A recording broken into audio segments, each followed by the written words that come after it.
একদল মানুষকে আমি দেখলাম, তাদের পেটটা ঘরের মতো, এই পেটের ভিতরে সাপ ভরা, সাপে কিনবিল কিনবিল করে, পায়খানার রাস্তা দিয়া সাপ বের হয়, মুখ দিয়া সাপ বের হয়, নাকের ছিদ্র দিয়া সাপ বের হয়, বডির যতগুলি ছিদ্র সবগুলি ছিদ্র দিয়া সাপ বের হইতেছে রে যুবক। আল্লাহর নবী বলেন, আমি দেখতেছি শাস্তি তো জাহান্নামে কত রকমের হয়, কিন্তু অপমানজনক শাস্তি, এই শাস্তিটা আমি একদল মানুষকে দেখলাম। আমি জিব্রাইলকে বললাম, ভাই জিব্রাইল, মান হাউলাই? জিব্রাইল বলেন, হাউলাই আকালাতুর রিবা। ওগো নবীজি, আল্লাহ নবী বলে, জিব্রাইল এরা কারা, কি এদের পরিচয়? পেটের ভিতরে সাপ, বডির ছিদ্র দিয়া কিলবিল কিলবিল করে করে বের হইতেছে, এরা কারা, এদের পরিচয় কি একটু কও। জিব্রাইল আমিন কয়, নবী গো, এরা আপনারই উম্মত, আপনার উম্মতের ভিতরে যারা সুদ খাইতো, সুদের লেনদেন করতো। এর যুবক, সুদখোর কয় দল জানোনি? সুদখোর কিন্তু একদল না, সুদখোর খালি একজন না, সুদখোর হইল 4 জন। নবীজি বলেন, লানা রাসূলুল্লাহ সাল্লাল্লাহু আলাইহি ওয়াসাল্লাম আকিলার রিবা ওয়া মুকিলাহু ওয়া কাতিবাহু ওয়া শাহিদাইহি আও কামা ক্বালা নবী আলাইহিস সালাতু ওয়াস সালাম। নবীজি বলেন, আমি রাসূলের লানত কার উপরে কয়? যে সুদ খায়, যে সুদের টাকা নেয়, যে সুদের লেনদেন লেখে, যে সুদের সাক্ষী হয়, এই 4 দল হইল সুদখোর। যে সুদ দেয়, যে সুদের টাকা আনে, এও সুদখোর, যে আনে এও সুদখোর, যে সুদের সাক্ষী হয় এরাও সুদখোর, যে সুদের টাকা লেখা রাখে, লেনদেনটা লেখা রাখে, এরাও সুদখোর। এজন্য ব্যাংকে চাকরি করা ওলামায়ে কেরাম এটাকে জায়েজ বলেন না, কারণ সুদী ব্যাংকের ভিতরে যারা চাকরি করে এরা তো সুদের লেনদেনটাই লেখা রাখতেছে, অতএব লেখার কাজে যারা জড়িত এরাও, নবী বলেন, 4 দল সুদখোরের মধ্যে এরাও এক দল। নাউজুবিল্লাহ।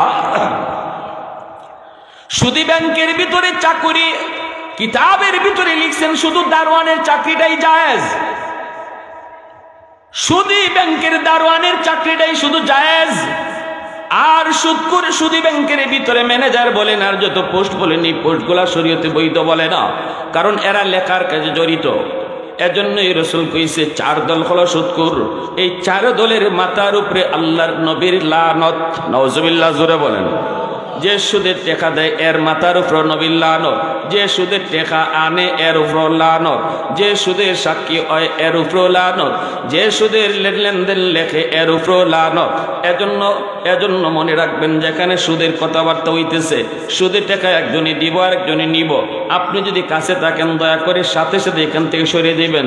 আপনি কানে যেন শুনছেনই না এমনভাবে থাকবেন যেন আপনাকে কোনো রকম সাক্ষী বানাইতে না পারে, আপনি যেন শুনছেনই না। সুদের কথাবার্তা যেখানে হয় এখান থেকে দূরে সরে যাবেন, চুপ করে সরে যাবেন এখান থেকে, আর এই মজলিসেই থাকবেন না। কারণ যে সুদের লেনদেনের কথা শুনতেছে, সাক্ষী হইতেছে, এও সুদ করে গণ্য হইতেছে। নবীজি বলেন, আমি দেখলাম ওই মানুষগুলির পেট ঘরের মতো হয়ে রয়েছে, আর পেটের ভিতরে সাপ পায়খানার রাস্তা দিয়া কিলবিল করে করে বের হয়। জিব্রাইল কি জিজ্ঞেস করলাম, ভাই জিব্রাইল এরা কারা গো? জিব্রাইল কয়, হাউলাই আকালাতুর রিবা, এরা আপনার উম্মতের ভিতরে যারা সুদখোর এরা। আল্লাহ নবী রহমতের নবী আফসোস করেছেন, হাসরের ময়দানে জাহান্নামে বিভিন্ন রকমের শাস্তি হইব। সুদখোরের এক প্রকারের শাস্তি হইল এদের পেটের ভিতরে সাপ থাকবো। আমি বাস্তবে একটা ঘটনা আপনাদেরকে বলি রে যুবক, আমাদের হবিগঞ্জের কোন একটা বাজার, নাম বলবো না, নাম বললে আপনারা চিনে ফেলবেন। নাম আমি বলি না, কখনো নামটা বলি না, আমার দাদাদের জবানে শুনেছি। ওই বাজারে একজন মার্কা মারা সুদখোর ছিল, অনেক ব্যবসা, অনেক টাকার মালিক ছিল, অনেক পয়সা করছে। বর্তমানে তার কিছুই নাই, বর্তমানে তার আওলাদ এরা একদম ভিক্ষা করে, একদম ভিক্ষা করে। এটা আল্লাহরই কথা, এটা আল্লাহর কথা। ইয়ামহাকুল্লাহুর রিবা ওয়া ইউরবিস সাদাকা, আল্লাহ পাক কয় শোনো, সুদে যারা ব্যবসা করে, সুদে যারা লেনদেন করে, তোমরা দেখতেছো এরা টাকা অনেক বাড়ে, রাতারাতি আঙ্গুল ফুলে কলা গাছ হয়। তুমি দেখতেছো সুদ খাইয়া টাকা বাড়াইতেছে, আর আমি আল্লাহ দেখতেছি সুদখোরের টাকা কমতেছে, সুদখোরের সম্পদ কমতেছে। আমি আপনি দেখি সুদখোরের সম্পদ বাড়ে, আর আল্লাহ বলেন আল্লাহ দেখতেছেন কমে। এবার আপনারা আমারে বলবেন আমাদের দেখা ঠিক না আল্লাহর দেখা ঠিক? আওয়াজ আসতে হয়েছে, জোরে বলেন। প্রশংসা করব কার? মালিকের নাম আওয়াজ দিয়া কার? ওয়াহদাতি কি হিফাজত নেহি বেকুওয়াতে বাজু, ওয়াহদাতি কি হিফাজত নেহি বেকুওয়াতে বাজু, आती नहीं कुछ काम हक ले खुदा दाद, आती नहीं कुछ काम हक ले खुदा दाद। ऐ मर्द खुदा तुझको क़ुव्वत नहीं हासिल, जा बैठ किसी गार में अल्लाह का कर याद, जा बैठ किसी गार में अल्लाह का कर याद। ये सच है कि बातिल की तरफदार नहीं हम, गद्दार न समझो हमें गद्दार नहीं हम। फूलों की तरह नरम मिजाज अपना है नज़र, हम तीर नहीं नेज़ा व तलवार नहीं हम, हम तीर नहीं नेज़ा व तलवार नहीं हम। मुसलमानेर आवाज़े बोली अल्लाहु আকবার। এজন্য আল্লাহ পাক রব্বুল আলামিন কয় ব্যবসা করলে আমি আল্লাহ সম্পদ বাড়াই, দান করলে সম্পদ বাড়াই, যাকাত দিলে আল্লাহ সম্পদ বাড়ায়, দান করলে আল্লাহ সম্পদ বাড়ায়। কিন্তু সুদ খাইলে আল্লাহর সম্পদ কমায় দেয়। সুদ করে টাকা যদিও তুমি দেখো বর্তমানে বাড়ে, কিন্তু আল্লাহ পাক কয় কমে। এজন্য আমি যেই সুদ করে কথা বলতেছি, তার জমানায় সে ছিল অনেক টাকার মালিক, হয় তার জমানায় সে ফকির হবে, নতুবা তার ফোলার জমানায় সে ফকির হইব, নতুবা তার নাতির জমানায় সে ভিক্ষার ঝুলি নিয়ে ঘুরব। এটা আল্লাহর কথা। কার কথা? জোরে বলেন কার কথা? আরো জোরে বলেন কার কথা? এ যুবক, সুদখোর তার পরবর্তী জেনারেশন ভিক্ষার ঝুলি নিয়ে ঘুরবে, এটা আল্লাহ পাকের কথা রে, এটা আল্লাহ পাকের কথা। ওই সুদখোর সে অনেক বড় ব্যবসায়ী ছিল। শেষ সময়ে তার যখন মৃত্যু শয্যায় শায়িত, পেটটা এত বড় হয়ে গেছে, এই পেটটা এত বড় হয়ে গেছে, তখন সিলেটের আব্দুল খালিক ডাক্তার সাহেব জীবিত। খালিক ডাক্তার সাহেবের নাম অনেক মুরব্বীরাই জানেন। নিরাময় পলিক্লিনিকের মালিক ছিলেন তিনি। ইনার এখানে হাজির করা হয়েছে, নাম করা ডাক্তার ছিলেন সিলেটের, ইনার কাছে হাজির করা হয়েছে। ইনি পরীক্ষা করেছেন, মেশিন লাগায় ইনি দূর দিয়া বের হয়ে আইছেন। আইসা বলতেছেন তোমরা কারা গো? কারা তারে নিয়ে আইসো গো? কারা? কই আমরা নিয়ে আইছি। কই তাড়াতাড়ি আমার হাসপাতাল থেকে নিয়ে বের হও, কারণ আমার মেশিনে তার পেটের ভিতরে এমন এক সাপ ধরা পড়েছে গো, যেই সাপ আমি জীবনে কোনোদিন দেখি নাই। এমন এক বিষাক্ত সাপ তার পেটের ভিতরে ধরা পড়েছে। এই সাপ আমার বের করার মতো ক্ষমতা আমার নাই, আমি পারবো না, তাড়াতাড়ি করে তোমরা নিয়ে বের হও। শেষ পর্যন্ত তারে নিয়ে যাওয়া হলো ভারতের মাদ্রাজ। এখানে নিয়ে চিকিৎসা করার পরে ডাক্তাররা কই চিকিৎসা করা সম্ভব না। সিলেটের খালিক ডাক্তার যেটা কইছেন, আমাদের মেশিনও এটাই ধরা পড়ছে, এই সাপ বের করার মতো ক্ষমতা আমাদের নাই, তাড়াতাড়ি করে তোমরা নিয়ে যাও। শেষ পর্যন্ত তারে নিয়ে আনা হলো। পেটের মধ্যে সাপ নিয়ে লোকটা মারা গেল। এই অবস্থায় তারে কাফন দাফন করা হলো। আমার দাদারা কইছেন খালি দাফনটা কইরে তারা কিছু দূর আইছেন, এমনি তারা কবরের মাটির চাপের আওয়াজ শুনতে পাইছেন। বাঁশের হাড়গুলা, বাঁশের কঞ্চিগুলা, বাঁশগুলা মরমর করে ভাঙতে শুরু করছে। নাউজুবিল্লাহ। এ আল্লাহর গোলাম, আল্লাহ সব সময় দেখায় না, আল্লাহ মাঝে মাঝে দেখায়। আল্লাহ পাক সব সময় দেখায় না, কিন্তু মাঝে মাঝে আল্লাহ দেখায় তোমাকে আমাকে হুঁশ ফিরানোর জন্য। এই যুবক, আজকে তুমি সুদের টাকা দিয়া ঘরে ঢুকাইছো, এই সুদের টাকা দিয়া তুমি বউরে ফালতেছো, বাচ্চারে ফালতেছো, মারে ফালতেছো, সবাইরে ফালতেছো। কেউ কিন্তু তোমার এই হারাম কাজে শরীক হবে না, কেউ তোমার বিপদে সাহায্য করবে না, ঠিক কিনা জোরে বলো। কিয়ামতের ময়দানে তোমার সন্তান তোমার পরিচয় দিবে না।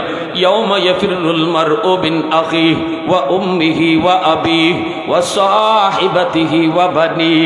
আল্লাহ নিজে কইছেন মায়ের সন্তানে পরিচয় দিত না, সন্তানে বাবার পরিচয় দিত না, এই কথা কইতো না, ও বাবা তুমি হারাম টাকা কামাইয়া আমাকে লেখাপড়া করাইছো, ঘর বানিয়ে দিছো, আজ আমি তোমার কিছু পাপের অংশীদার হইলাম।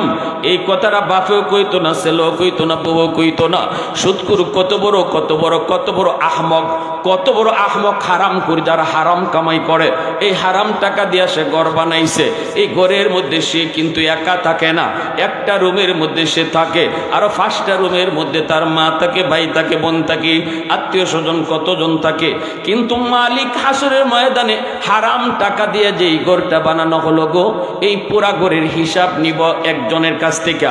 বাকি যারা ছিল তারা ফাও থাকছে, তাদের হিসাব দেওয়া লাগবে না, হিসাব দিবে যে হারাম টাকা দিয়ে ঘর বানাইছে সে। পাতিল ভরা চাউল, এক পাতিল ভাত রান্না করা হলো, সুদের টাকা ঘরে ঢুকাইয়া ওই হারাম টাকা দিয়া যদি আমি চাল কিনে আনলাম, ওই চাউল দিয়ে এক পাতিল ভাত রান্না করা হলো। পাতিলের পুরা ভাত কিন্তু সুদ করে একা খায় না, সবাই খায়, 10 জনে খায়। কিন্তু আল্লাহ পাক 10 জনের কাছ থেকে পুরা পাতিলের হিসাব নিবেন না, হিসাব দেবে পুরা পাতিলের একজনে। 9 জনে খাইছে ফাও। এত বড় জিনিস একটু যদি নিজে ভাবি, খাইব সবে, বুক করব সবে, কিন্তু হিসাব দিতে হবে আমাকে, শাস্তি নিতে হবে শুধু আমাকে একা। এটা জানার পরেও যে হারাম টাকা ঘরে ঢুকাইয়া ঘর বানায় 10 জনে খাওয়ায়, এর মতো বুকা আল্লাহর জমিনে আর কেউ আসেনি। আওয়াজ দেখো, আসেনি। ছোট ভাই মাদ্রাসাত পড়ে, দামির মাদ্রাসা, বড় ভাই সুদের ব্যবসা করে। ছোট ভাই বুঝাইতেছে, ভাই এই কামো যায়ও না ভাই, বাদ দিলাও ভাই, অনেক হয়েছে, তওবা করে বাদ দেও। কারণ সুদখোর যদি সুদ খাওয়া অবস্থায় মারা যায় তাইলে চিরস্থায়ী জাহান্নামী হয়ে যায়, কোনোদিন মুক্তি পাবে না, তওবা করে যদি মাফ না চায়। ভাই মাফ করে, ভাই তুমি এটার থেকে বাদ দিয়ে দাও, তোমার বিপদে কিন্তু কেউ ফাঁসি আইতো না। বড় ভাই কষ্টকে তুই এত কষ্ট করিয়া রক্ত পানি করিয়া আমি গরব সাজাইতেছি, খাওয়াইতেছি, আমার বিপদে কেউ ফাঁসে থাকতো না। কয় না, কয় যা তুই তোর ফর জ্ঞান, এত জ্ঞান দিস না। ছোট ভাই কয় তুমি দুনিয়াতেই পরীক্ষা করে দেখো, বিপদে পড়লে কয়জন তোমার পাশে দাঁড়ায়। হাসরের মাঠের চিত্রা বাদ দেও, হাসরের মাঠের বিপদ তো অনেক বড় বিপদ, দুনিয়ার বিপদ একটু টেস্ট করে দেখো। কয় কেমনে তুই টেস্ট করবে? ছোট ভাই কয় আমি তোমার লইয়া যাই রিক্সায় করে বট গাছের তলে নিমু, আর তুমি মরে দিবাই। আসলে তুমি মরছো না, তুমি মরা মানুষের বান্দর ভাই, আর তোমারে আমি বাড়িতে লই আইমু। এর পরে তুমি খালি কানটা খোলা রাখো, কে কি কয় তুমি খালি শুনবাই, কতজন তোমার বিপদে কাছে আয়। বড় ভাইকে ঠিক আছে, মরা লাশ বানিয়ে লইছে। এই ছোট ভাই মাদ্রাসাত পড়ে তো খুব সালাক, মাদ্রাসা ছাত্রদের বুদ্ধি শুদ্ধি আসেনি না নাই? আমরা তো মনে করি মগা, না না না না, কোরআন হাদিস যারা পড়ে এদেরকে আল্লাহ আসমানি জমিনে জ্ঞান দেয়া রাখে, ঠিক কিনা জোরে এখন? আসমানি জমিনে জ্ঞান দেয়া রাখে। দাউদ আলাইহিস সালাম বিচার করে লিখছেন, মহিলা আইয়া বিচার দিছে, খুব সুন্দরী নারী। হুজুর আমি সুন্দর দেখিয়া আমারে যে কি পরিমাণ ইপটিজিং করে, যন্ত্রণায় বাঁচি না, গিয়া বিচার দিলাম কাজীর কাছে, যার কাছে বিচার লইয়া গেছি হেও আমারে বিয়া করতে চায়। এর বিচার দিলাম এ কুফরের কাজীর কাছে, যে আমি গেছি বিচারের লাগি, হেও আমার দিকে লুক করে। উফরেটার দ্বারা গেছি, হিডায় আমারে বিয়া করতে চায়। হুজুর আমি এমন বিপদ আছি, আপনার কাছে আইছি, আমি বিচার চাই, তাই বিচার করবা। এই অবস্থায় দেখা যায় ওই যারা ইপটিজিং করতো এরা উল্টাইয়া বিচার দিছে। আপনার কাছে মহিলা বিচার দিছে, এই মহিলার চরিত্র ভালো না, এর চরিত্র ভালো না, এ কোনো মানুষ পছন্দ করে না, কারণ এ জিনা করে কুত্তার লগে, নাউজুবিল্লাহ জোরে হয়, মিথ্যা একটা অপবাদ দিয়ে দিছে, কুত্তার লগে করে, কারণ এজন্য পুরুষ কেউ পছন্দ করে না। দাউদ নবী কোন পুরুষ মানুষ তো ইয়া কুত্তার লগে করে, এটা তোমরা অপবাদ দিছো। কয় না না, সাক্ষী আছে, সাক্ষীও কিনা লই আইছে। বাংলাদেশেও সাক্ষী কিনতে পাওয়া যায়নি, না যায় না, আদালত ফারাত সাক্ষী ঘুরে, আদালত ফারাত সাক্ষী গুড়ে আপনি টেহা দিলেই সাক্ষী কিনে আনতে পারবা। ঘটনা ঘটছে শেরপুর, সাক্ষী দিব ফরিদপুরের লোকে, ঠিক কিনা জোরে এখন 500 টাকা দিলে হয় সাক্ষী কিনতে পাওয়া যায়। কত বড় কবিরা গুনাহ যেটা, শাহাদত জোর, মিথ্যা সাক্ষী দেওয়া। আল্লাহর দরবার এটার বিচার হইব। কিন্তু ওই বিচার এই এরা কয়েকজন সাক্ষীরও কিনে লই আইছে। সাক্ষীরা কহ আমরা দেখছি কুত্তার লগে করে, নাউজুবিল্লাহ জোরে এখন। এখন সাক্ষী প্রমাণের মাধ্যমে যখন এটা প্রমাণিত হয়ে গেছি গা, দাউদ আলাইহিস সালাম রায় দিলাইছেন মহিলার বিরুদ্ধে, অথচ মহিলা বলতেছে না। সুলাইমান আলাইহিস সালাম সুডো, দাউদ নবীর ছেলে সুলাইমান আলাইহিস সালাম আসমানি জমিনে জ্ঞান বুঝছেন কারে কয়।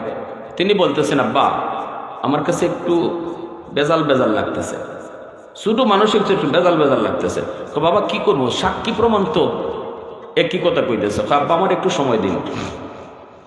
যে 3 জন সাক্ষী আছিল সুলাইমান ইসলামের 3 জনকে আলাগ আলাগ লয়ে গেছিল এক এক রুম নিয়ে। এখন তুমি নিজের চোখে দেখছো কুত্তার লগে করে? বলে জি। কুত্তার রংটা কি জাত আছিল কৌছে? এখন খালা হিডারে লয়ে গেছেন আরেকটারে, এরা আরেক রুমনিয়া। তুমি নিজের চোখে দেখছো? বলে হ দেখছি। কুত্তার রংটা কি জাত ছিল? দলা। 3 নম্বর আরেকটা দেখুন, তুই আয়, হ্যাঁ নিয়ে গেছিস এই রুম, তুই দেখছ? বলে হ। রংটা কি জাত ছিল? লাল। কিতা বুঝেন? দাউদ আলাইহিস সালাম আল্লাহর কাছে মাফ চাইছেন, আল্লাহ আমার ফুতে আজকে আমারে বাঁচাইছে। আল্লাহু আকবার জোরে কর। নাজিম সাহেবরে মাদ্রাসা হুজুরে লই গেছি দইরা, হুদাহুদি মামলা।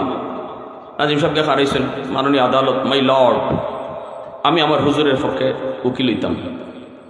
প্রতিপক্ষ উকিল জিনা জিনা মেসা বলতে উকিলাতি সার্টিফিকেট আছে নি, এখানে উকিলাতি করতো। উকিল হইতে গেলে বুরকা চুরকা ফইরা এমন লাগে, টাই টুই লাগাইয়া আবার সার্টিফিকেট লইয়া এমন লাগে।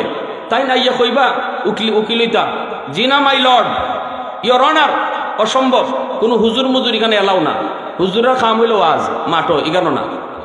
তখন নাজিম সাহেব কেছে মাননীয় আদালত আমার মক্কেল গরিব মানুষ, উকিল ধরতে পারতো না, আমি 2টা কথা কইমো, বেশি না।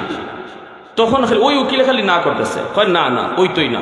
আমার ডর লাগে মাননীয় আদালত, কারণ হুজুররা কত যে জানে, কোন সময় কথা কইতে কইতে আজকা বাপ মার কথা কইব না কবরের কথা কইব, আমারও খান দাইব আপনারও খান দাইব। দিব দিল নরম কইরা, এরপরে আপনি মামলা রায় দিলাইবা হুজুরের পক্ষে। অতএব হুজুররা যে কত কথা জানে, কোন দিকে কথা নিয়ে দেব ঠিক নাই, আমি এটাতে রাজি না। তারপরও মাননীয় আদালতে কয় না, তারপরেও বোঝা দরকার কি করা যায়, ওনার তো উকিল নাই, একটু সুযোগ তো দেওয়া দরকার। ওই উকিলে যখন বুঝতেছে আদালতে মনে হয় তার অনুমতি দিয়া লাইব, এমনি ওই উকিলে কইতেছে কয়েছে ঠিক আছে, বোঝা যায় আপনি বাপ সাবে, আপনি তারা অনুমতি দিয়া লাইবেন উকিলাতি করার। তাহলে আমি আপনার সাথে একমত হইতাম। আমি শুধু হুজুরের কয়েকটা কথা জিগাইমো, আর উনি শুধু হ্যাঁ অথবা না কইয়া জবাব দিব, লম্বা ওয়াজ করতে পারতো না।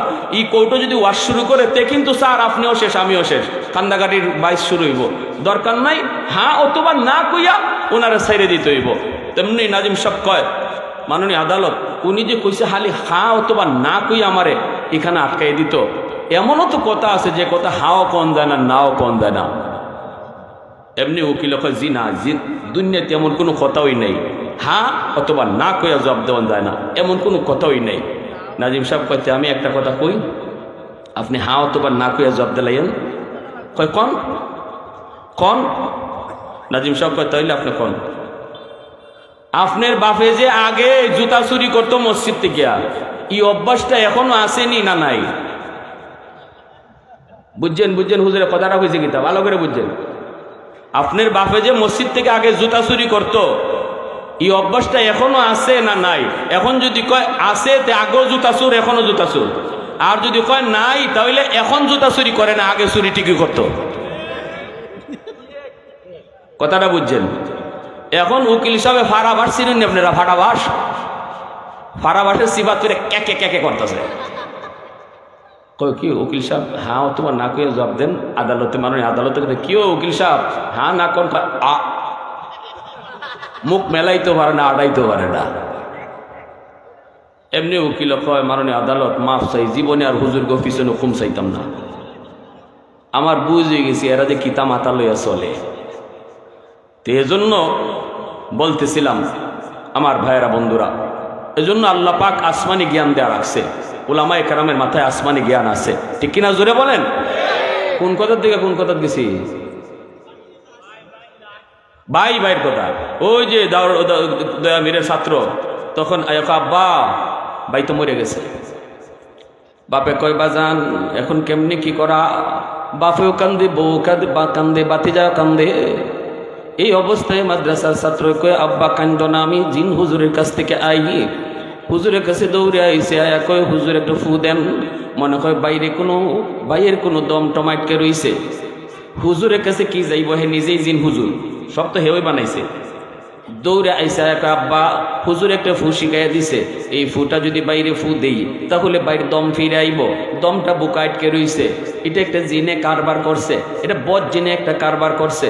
হুজুরে ফু শিখাইয়া দিছে, ফুটা দিলেই ভাই জিতা হয়ে যাইব। বাপা কয় তাড়াতাড়ি ফু দেবে, দেরি করস কেন? আব্বা পরে হুজুরে কইছে এই ফুটা বাইরে দেওয়ার আগে জিতা একজন মানুষের গায়ে দেওয়ান লাগবো।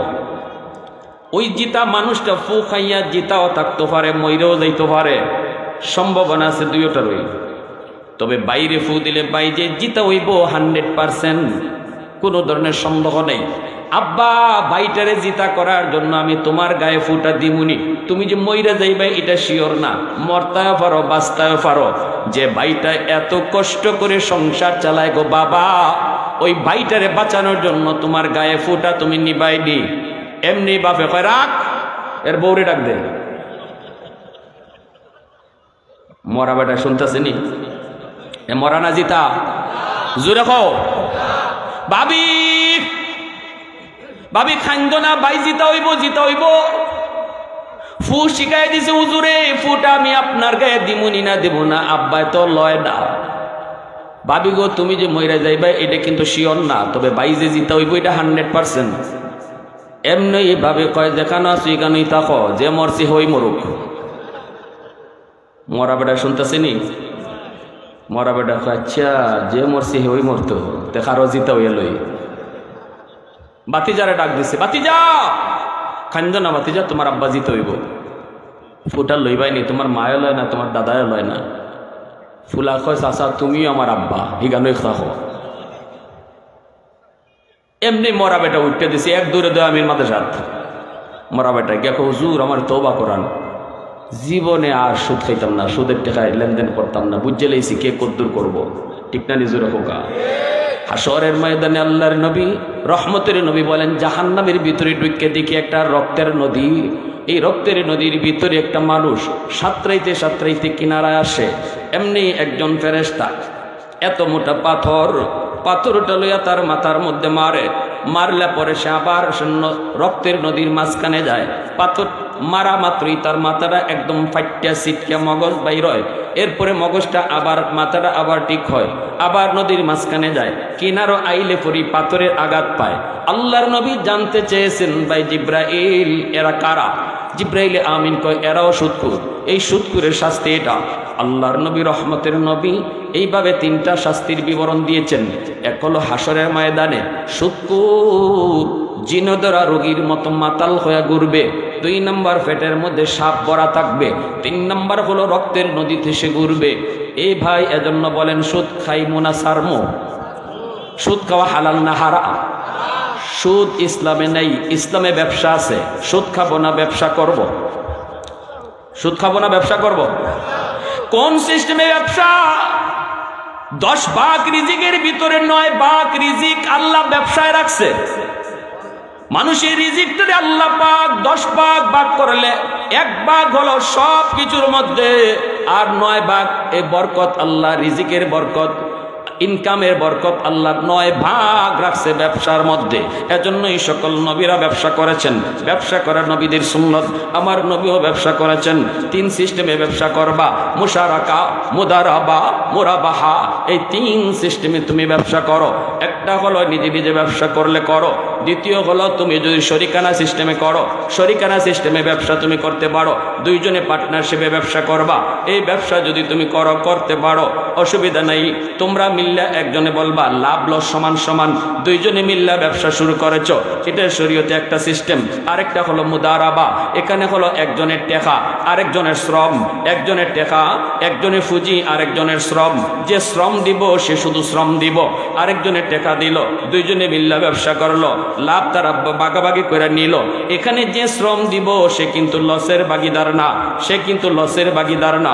শ্রম যে দেয় সে লসের ভাগিদার হয় না, টাকা যে দেয় সে লসের ভাগিদার হয়, শ্রম যে দেয় সে লাভের ভাগিদার হয়।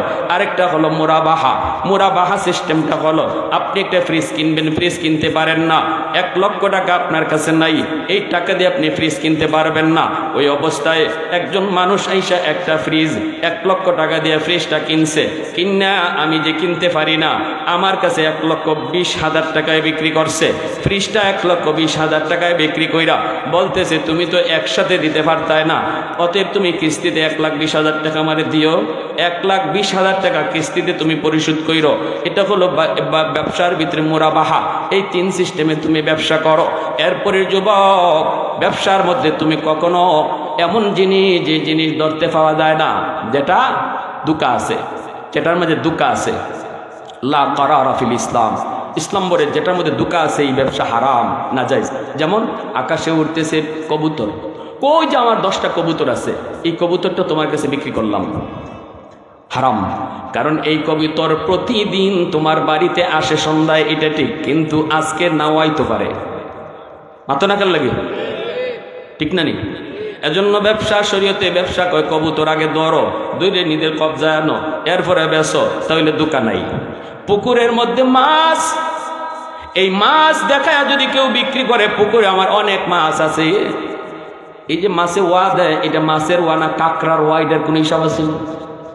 এটা দেখে তুমি মাছে মাছ না দেখে তুমি কিনছ, শরীয়তে জায়েজ না, লা কারারা ফিল ইসলাম, এটার ভিতরে দুকা আছে। মাছ তুমি যেমন ধারণা করছিলা এমন নাও পাইতে পারো, পরে কিন্তু কিলাকিলি আসেনি না নাই? জোরে মাতো। শরীয়তে এমন কোনো কাম করে না যেই কামে কিলাকিলি আছে, সাফ সাফ কয়। উলানের মধ্যে দুধ, উলানটা একবার ফাইটে রইছে গাইয়ের, উলান ও দুধ রেখে বেচা হারাম। কেন লাগি? এটা কি দুধে পড়ছে না ফুরায়, নাকি ফুরা আছে না? নেই, ফুরা হইতে পারে, টিউমার হইতে পারে। এটা যদি হয় তাহলে তো দুধ পাইতো না, এটার মধ্যে দুঃখ আছে, ঠিক কিনা জোরে কর। অতএব শরীয়ত বলে দুধ যদি বেসন লাগে, দুধ আগে নিজে দহন করো, নিজের হাতে কবজা টানো, তারপরে বেসো। পুকুরের মাছ আগে মারো, মাইটা উফরে তুলো, দেখাইয়া এই পরিমাণ মাছ দেখিয়া বেসো, শরীয়তে যাই আছে, ঠিক কিনা জোরে কর। এর মধ্যে বরকত দিবে কে? বরকত দিব কে? হালাল ব্যবসা ছোট হোক, হালাল ব্যবসা কম হোক, বরকত দিবে 9 ভাগ কে? এটা আল্লাহর কথা, আল্লাহ 9 ভাগ বরকত বাড়াইয়া দিবে। আরে হাদিসে রাসূল বলেন মান গাশশানা ফালাইসা মিন্না, যে দুকা দেয় এ আমার উম্মত না। কিছু মানুষ আছে দেখবা, আমার ভাই দোকানদার বলি কেন আসো নাকি, ফল বেচে ফসাটা নিচে রাখে, বালাটা উপরে রাখে। জি শেষ। আমি একদিন গুলিস্তান কমলা কিনছি ভাই, আমি নিজের হাতে কমলা কিনছি, নিজের হাতে বাচ্চা বাচ্চা গড় লই আইসি, আবার ম্যাডামে খুললে দেখে সব ফসা। এখন তো আমি অবাক, কমলা তো আমি নিজের হাতে বাচ্চা কিনছি। পরে আমি যখন মসজিদে গিয়ে আলাপ করি, আমার এক মুসল্লি কো হুজুর এটা বুঝছেন না? আমি না ভাই এটা তো বুঝলাম না। ও যে টুকরির মধ্যে কমলা বেচতেছে, টুকরির নিচে ফসা কমলা দিয়া আরেকটা ফুটলা হে রাখছে, হে আগেই ফসা কমলার ফুটলা টুকরির নিচে রাখছে, যেটা আপনারা আমরা দেখি না। আপনি যেটা বাচ্চা দিচ্ছেন যে টুকরির মাঝে যে ফুটলা, এই ফুটলা আপনারা দিছেই না, হে ফসা ফুটলাটা ধরাই দিছে। এটা কেমনে মাপবার সময় চোখের পলকে এটা করে। আপনি কাপড় বেচতেছেন, জিনিস বেচতেছেন, যে জিনিসটা যেখানে দোষ, যেখানে সমস্যা আছে, এটা কাস্টমারের না জানাইয়া না কইয়া যদি বেচেন, হালাল হবে না, হারাম। এটাই বলেছেন রসুল, মান গাশশানা ফালাইসা মিন্না। রসুল মদিনায় গেছেন, গিয়া দেখেন একজনে এরকম গম বেচে, রসুল হাত ঢুকাই দিয়েছেন, ভিতরে বিজা। আল্লাহ রসুল কে এটা ধোকা, উপরে তুমি শুকনাটা রাখছো, নিচে বিজাটা রাখছো, এটা হারাম ব্যবসা, এটা হালাল না। হালাল ব্যবসা করব, বরকত বাড়াবে কে? আল্লাহ আমাদের সবাইকে তৌফিক দান করুন, সবাই বলি আমিন।